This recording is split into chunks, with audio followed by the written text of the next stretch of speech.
Salut à tous, vous posez vos questions sur Facebook et on y répond. Et aujourd'hui, on parle des bracelets connectés. Question que vous posez bien sûr sur le Facebook de 01net. Comment? Quand? Pourquoi? Quoi? Qui? 01net TV vous répond. Bon, première question, François, c'est une question de Chloé qui nous demande objet connecté, bracelet connecté, d'accord, mais connecté à quoi? Ah bah oui, ces bracelets connectés, ils sont connectés à quoi? Eh bien tout simplement à votre... Smartphone. Eh oui, Ça a mis bien du temps sûr. quand même, hein. C'est ça le point de départ et c'est ça un peu l'objet central de tout. C'est le smartphone, votre objet connecté, que ce soit un bracelet ou une station météo, est forcément connecté au smartphone. Ben oui, parce que dans le bracelet, on a les capteurs du nombre de pas que vous faites dans la journée, plus plein d'autres choses. Mais l'intelligence se trouve dans le smartphone. Et puis le smartphone, il y a l'écran, ça permet d'afficher des jolis graphismes, etc. Donc il faut vraiment les deux à la fois. La question de Lionel maintenant qui nous demande si eh bien, les bracelets avec le Bluetooth Low Energy sont compatibles avec les tablettes. Et d'une manière générale, est-ce que finalement le Bluetooth Low Energy est compatible avec tous les smartphones et toutes les tablettes? Eh bien la réponse est non, puisque effectivement ce fameux Bluetooth Low Energy, Bluetooth 4.0, c'est ce qu'on trouve sur les toutes dernières générations de bracelets, mais ça ne fonctionne qu'avec les toutes dernières générations de smartphones. Et voilà, il faut que les puces soient de la même génération pour qu'elles puissent discuter entre elles. Donc renseignez-vous, hein, si vous achetez un bracelet dernière génération, il faut avoir un smartphone assez récent, par exemple le Samsung Galaxy S4, le S5 aussi, L'iPhone 5S. l'iPhone 5S et beaucoup d'autres. Donc renseignez-vous avant d'acheter. Arthur nous demande si on trouve des objets connectés compatibles avec les Windows Phone. Ah, Windows Phone, on aime bien ce système d'exploitation. Bah oui, mais bon. Mais le problème, c'est qu'il manque pas mal d'applis, en tout cas des applis qu'on utilise au jour le jour. Et c'est vrai que côté bracelet connecté, chez Windows Phone, c'est un peu le, comment dire, le désert. Et ouais. Alors Voilà, on a y a cherché, pas grand-chose.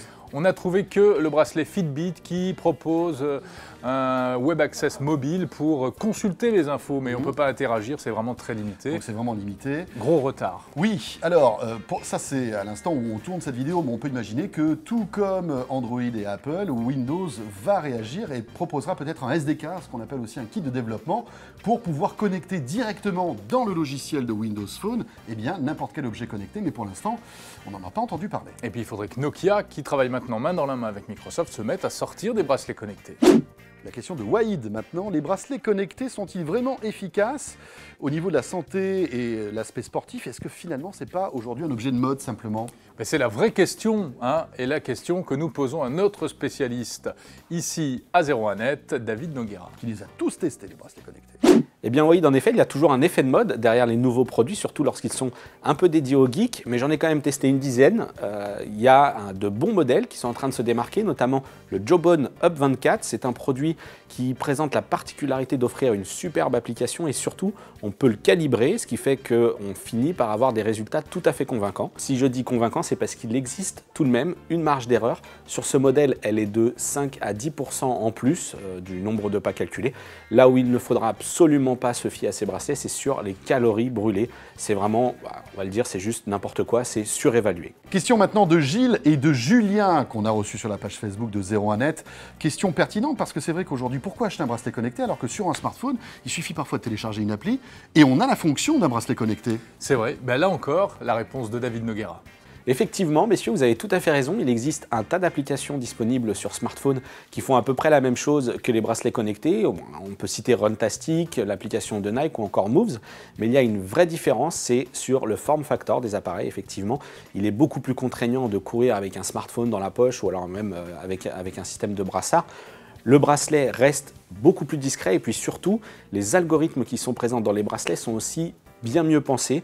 Un smartphone, lorsqu'on l'utilise avec une application, parfois il suffit de faire ça et puis bien l'application va compter des pas. Les bracelets restent selon nous quand même beaucoup plus précis. Les algorithmes sont vraiment pensés pour répondre à une utilisation sportive. Donc in fine, eh bien, une fois qu'on rapatrie les données sur son smartphone, on se rend bien compte que ces outils sont finalement meilleurs. Bon, t'as vu Jérôme cette question-là? C'est pas terrible, hein. On va la zapper, non, celle-là? Non, on va la garder depuis... Alors, il y en a un qui nous demande, depuis que vous testez les bracelets connectés, vous n'avez pas l'air d'avoir perdu 1 gramme dans la vidéo. Eh bien, c'est faux. C'est pas sympa. Non. Non. Alors, Parce c'est que- sûr, on n'a pas perdu 1 gramme, mais on en a perdu 15. Moi, Si. j'ai compté la dernière fois, j'en ai perdu 15. Non, non, au niveau des mollets, vous les voyez pas, mais beaucoup. Mais bon, c'est pas le but, hein. Non. C'est pas non plus un régime amincissant, le bracelet connecté. C'est pour rester en forme. Voilà, c'est pour monitorer tous vos efforts physiques que vous faites tout au long de la journée. C'est ça le plus important. Mais c'est sûr qu'on n'a pas perdu de grammes. Hein, Mais pour ça l'instant. contribue à ne pas grossir, malgré tout, parce que ça vous incite à marcher, etc., etc.